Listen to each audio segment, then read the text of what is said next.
Welcome to United Soccer FC. I'm your host, Harry. On this edition, we're talking about this week in USL Championship. And what a week it was. Was not a slow week. And this week's already kicking off as I'm running a day behind from what I like to do. But we'll go through the scores real quick, talk a little bit on some topics. We're kind of getting into the season. Most teams have played 3-4 games. There's a few that's played 5-6, and then a couple that are only played a couple. So, but let's get into it. So, starting off, Loudoun United. This happened May 18th. Loudoun United hosted New York Red Bulls. Red Bulls won 2-1 with a goal by Omar Sow in the 4th minute, and Sami Sergi for Loudoun tied it up in the 27th, and then Mandela Egbo got the winner in the 64th minute. But I think the big story after this one here was, unfortunately, USL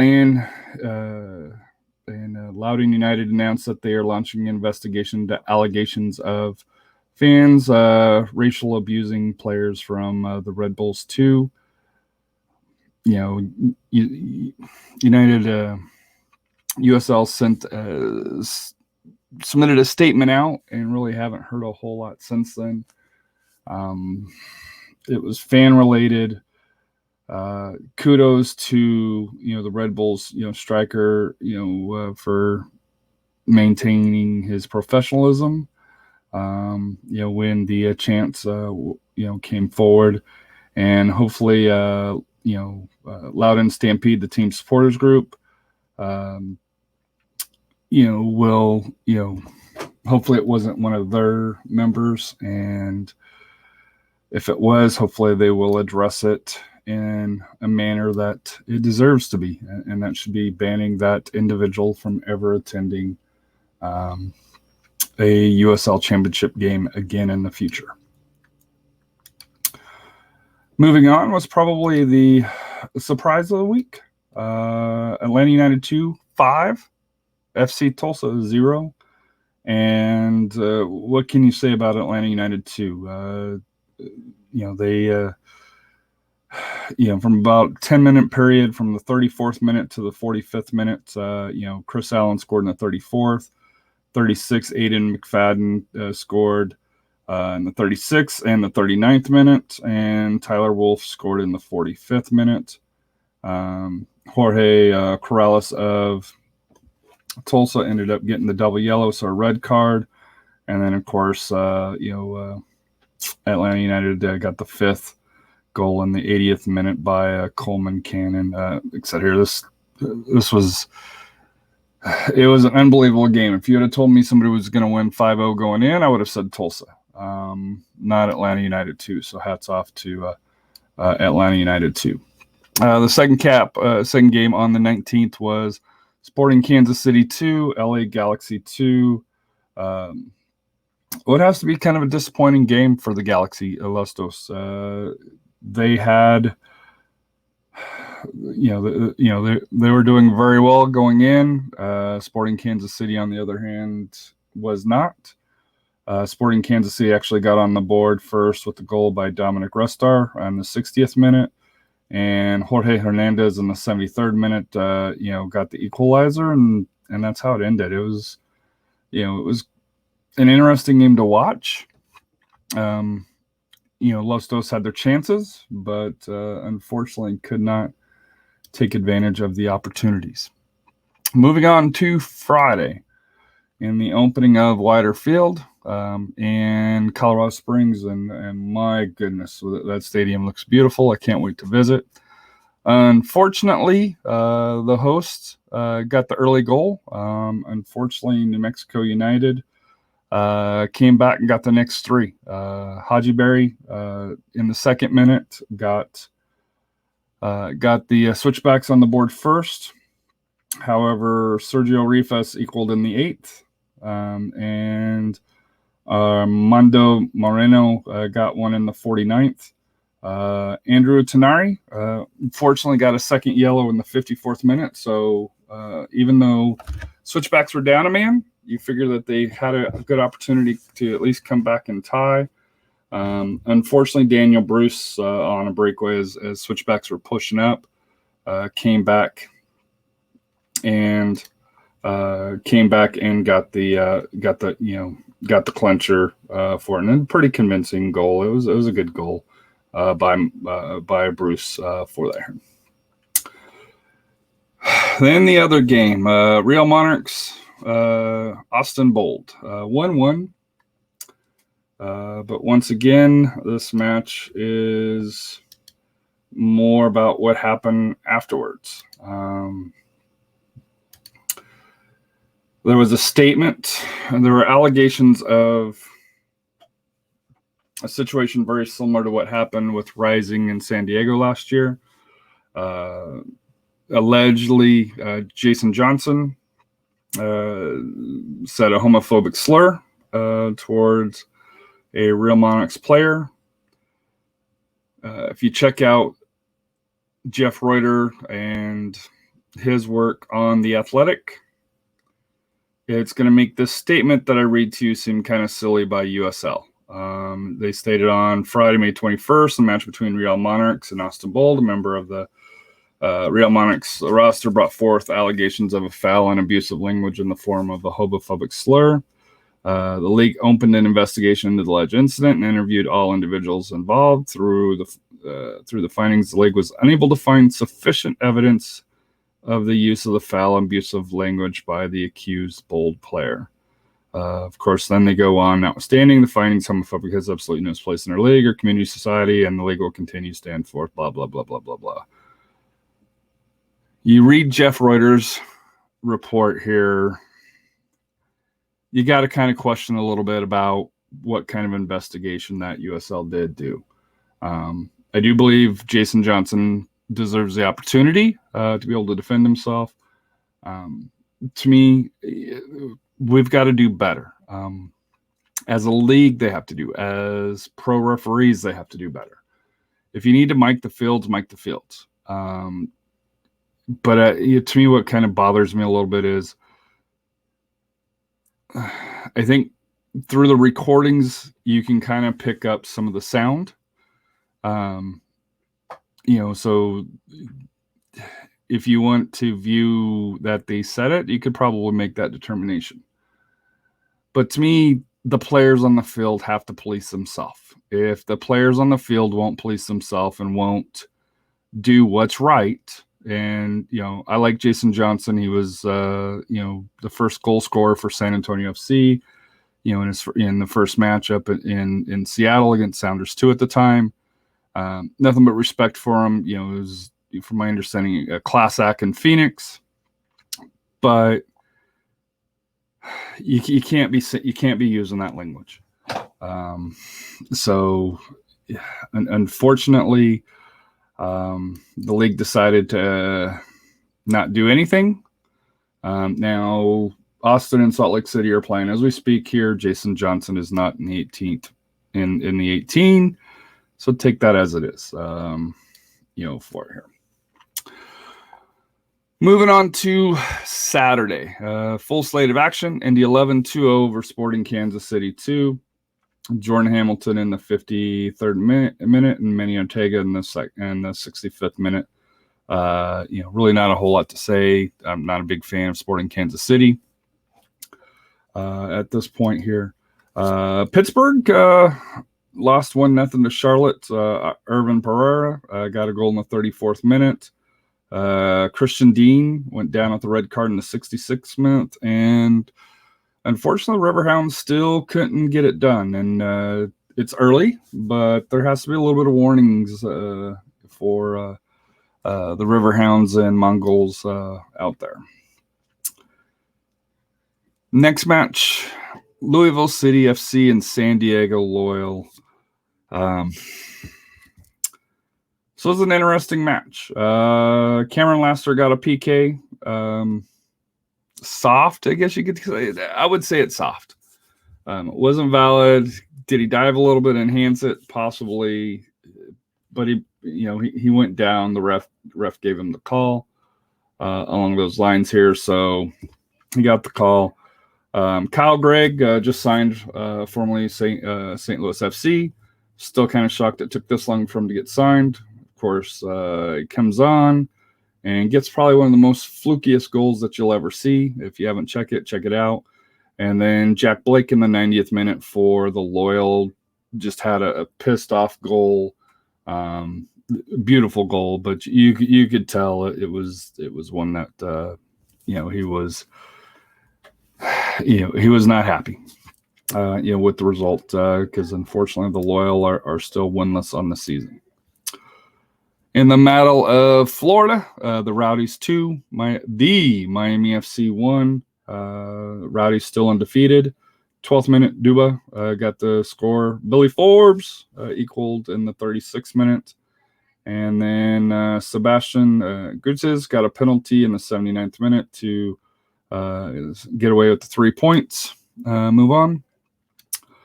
And a very entertaining match. San Antonio FC 2, Birmingham Legion 1. Santiago Patino, goal in the first minute, was about 45 seconds. Jordan Perusa got a goal in the 81st minute, who was recently signed. And then Nico Brett got a late one in the 90th minute. I think it was about 93, 94, because there was quite a bit of stoppage time due to some injuries early in the second half for that here for San Antonio FC. But an interesting night. Do love the Viva kits by SAFC.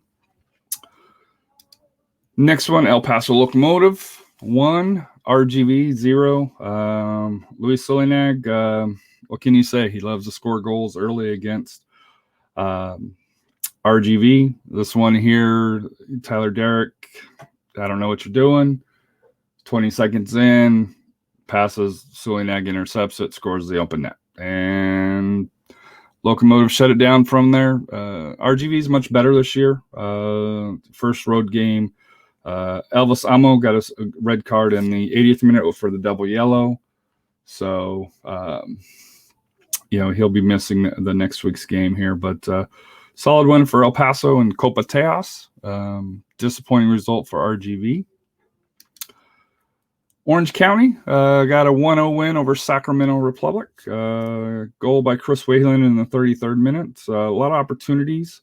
I was kind of a little disappointed in Sacramento on this one here. They had some opportunities they couldn't convert. Orange County in their second match were much improved for that here. Phoenix Rising 5, Las Vegas Lights 1. What can you say? Rising's a good team. Lights are a bad team. And I think the only thing surprising is that the Lights scored, and it's because Cal Jennings scored, and he's a quality player. What else can you say? Is pretty much if you're going against the Lights, watch out. On Sunday, we start out with Charleston Battery in New York. Red Bulls ended in a 2-2 draw.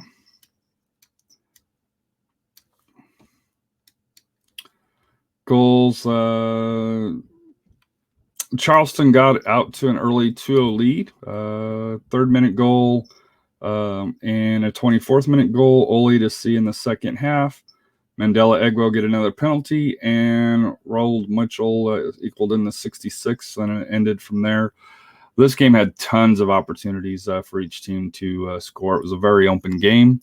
Hats off to the Red Bulls, because I thought this game was over at half because Charleston just completely dominated for it here. Atlanta United 2, Memphis 901. Probably as shocking as the FC or the Atlanta win over Tulsa. This one was kind of surprising as well. Memphis, I think they're going to be a little bit better than what we thought. They're very thin, so if they get any injuries, I think that could cause some issues. But I think they're starting 11. They're solid, especially up top here. Aiden McFadden got Atlanta United 2, which was answered by Kadeem Dakers in the 45th. 73rd minute, actually, Memphis went ahead with a goal by Laurent Kissadou in the 73rd. 87th minute, Jack Gurr of Atlanta United 2 got a red card, and it was a straight red. It was nasty. Only to see Atlanta United 2 come back and equal, in extra time, almost right to death, by Aiden McFadden. So, solid comeback for Atlanta United 2 for that here. So, picking up 4 points on the week, 7 goals. Not bad for them. And in the nightcap, the Roots got their first win in USL Championship. 3-2 win over LA Galaxy. LA Galaxy started scoring in the 31st with Axel Picasso. Roots answered back by Luis Flores. There was an own goal. Area Mabamba, unfortunately had an own goal in the 61st, and then Memo Diaz in the 76th, and Jeremy Bokia in the 90th minute got the winner for the Roots. So that was the action for last week here. So where do we stand in standings here? Let's look at the Atlantic. So class of the USL Championship at this point here, because the Rowdies have also beaten Rising. They're first place with 12. Hartford Athletics, shown last year's not a fluke, at 7.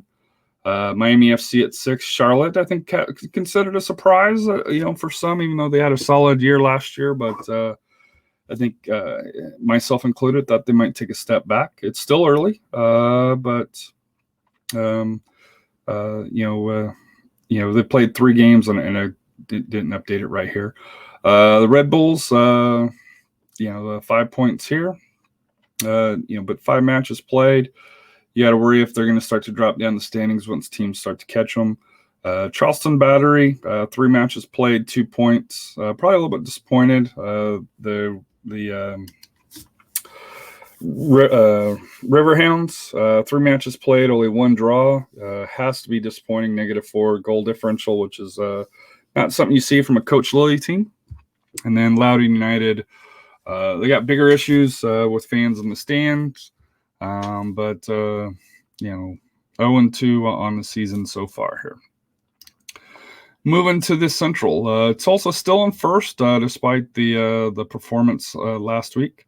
Atlanta United 2's in second with 8 points. Louisville City hanging strong with 7 points as well.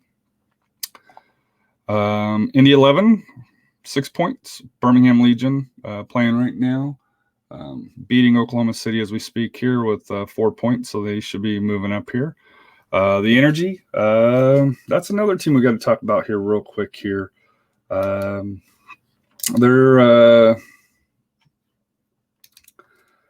Their chief operating officer came back already, but we're 5 games in for them, with the letter to Energy supporters saying, "We see and hear your frustrations. The results are unacceptable. No one is happy with where we are today.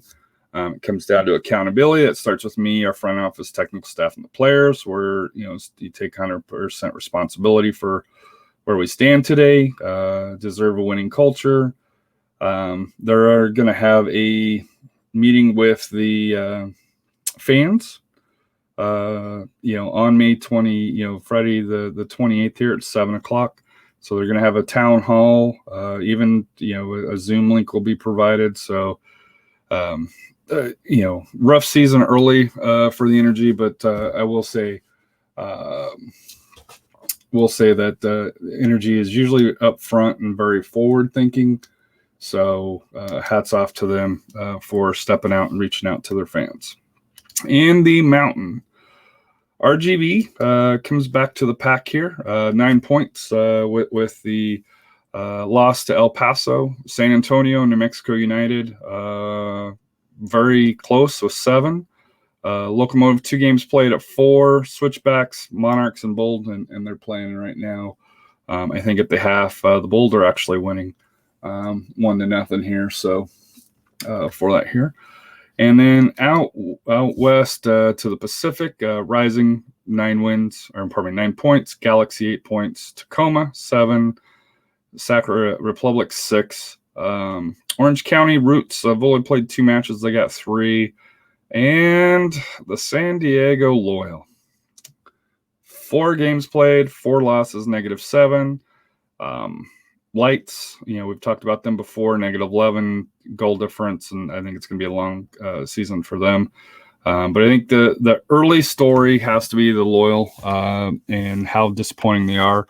They're getting better, and they've lost some tough matches. Let's be fair that they played 4 on the road. They haven't played at home yet, so there's still time for them to recover. However, they're creating a pretty big hole for themselves to be able to dig out of. The good thing is can Tacoma keep it up?